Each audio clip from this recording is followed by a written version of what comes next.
Yo, welcome to another Q Reviews where we'll be going over the first 2025 horror movie, Wolfman. Not to be confused as The Wolfman with Benicio del Toro that came out, I don't know, around 2007 or so, which won the Oscar twice again by Rick Baker for doing makeup werewolf effects. Just a small little fact to know that. But now, this is directed by Lee Wynell, Universal and Blumhouse, but it is in January. Is this movie any good? And also, Lee Wynell directed The Invisible Man, which I really dug. So I was like, okay, his second time around, a Universal Studio monster pick. And I'm here to say that The Wolfman, yo, it's absolutely terrible, yo. It is bad, yo. It's terrible. It starred Justin Timberlake here.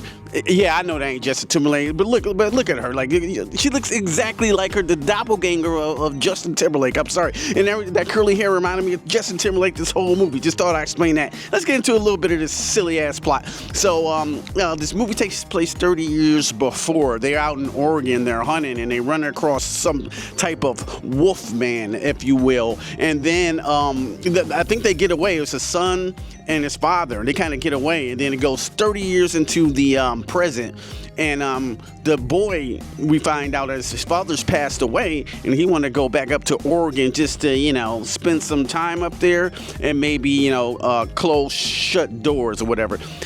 This what I had a huge problem and issue with. Okay, there is a werewolf in Oregon, and you want to go check out with your whole entire family. You got a little daughter, and you got Justin Timberlake. You want to go up back to Oregon to to see the sights and shit, and it's a literal lycanthrope on your ass. Now, my promise of this movie, first off, the dialogue is horrible. I'm not even kidding you. I'm not even for real.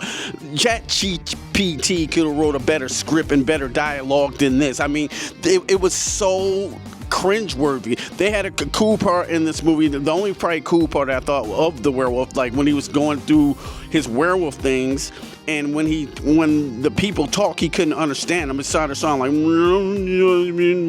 but that happens to be so ass the dialogue, so it didn't matter if they was mumbling or you can understand what they're saying because the dialogue was that terrible. Let's get into why can't werewolf movie be good anymore? We hadn't had a good werewolf movie, which is my favorite, American Werewolf in London. Hell, give me Teen Wolf, give me The Howling, and you can give me 2007 The Wolfman. Yeah, you can give me that one too. That one was decent. One of the special effects, the best special effects werewolf makeup, that and American Werewolf in London, that was done by the great Rick Baker. Why we can't get a good werewolf movie? I don't know. I haven't seen Werewolf, but this one was awful, bro. The wolf was weak. The one thing you gotta have, at least in a werewolf movie, if you're not showing a wolf the whole time, you gotta have a cool transformation.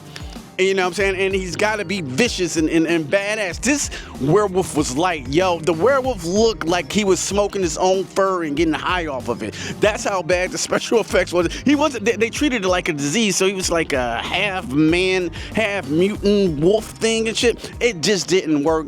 It looked stupid. It looked like he had patches of fur. He looked like a werewolf going through chemo. I just couldn't do it. I hated looking at the wolf here. I'm not gonna spoil, what happens to the wolf, but it was bad. The transformation was weak as hell. They had one CG shot where his Adam's apple was going into his chest, and nothing was cool about it, bro. It was not even coming close to American Werewolf in London. That happened in 1980 and 81 with The Howling. Like, how can Universal and Blumhouse drop the ball so hard on this werewolf movies? It's baffling to me. Other than that, this movie is bland. The werewolves, like I said, are weak. At least Teen Wolf, can slam a basketball, shoot a three-pointer, and surf on top of the roof. He was that cool. American Werewolf London, he just bust out in the middle of the street and started biting motherfuckers' heads off and shit. Here, bro, this werewolf, it was one part, like they were in this abandoned house, and it was like windows all around. This is a badass werewolf. He could just burst through the window. I was like, well, I call bullshit. If I was a werewolf, I'd just bust in the window and kill everybody. But then I looked more, and then they had bars on the window, so I give you props for that movie. But, not a strong start to January. Lee Wynell, you dropped the ball on the Wolfman, but this is my first reaction, so I'm not going to break it all down. Shit, I'm just going to get to it. If I had to score Wolfman by Blumhouse, Lee Wynell directed. I'm giving it 1.5 out of 5. You know what I'm saying? It was real weak. I will never ever watch this again. This wouldn't have been good on a streaming platform. Well, that's my out of the theater reaction. I'm just telling you how it is. You guys might love it. I don't know. I might be the wrong in here. This might be some type of werewolf masterpiece. But tonight, I didn't see it. Once again, guys, thanks for watching. If you like this channel, go ahead, hit me that like button. If you really like this channel, consider subscribing to the Q Review family. And don't just stare at it.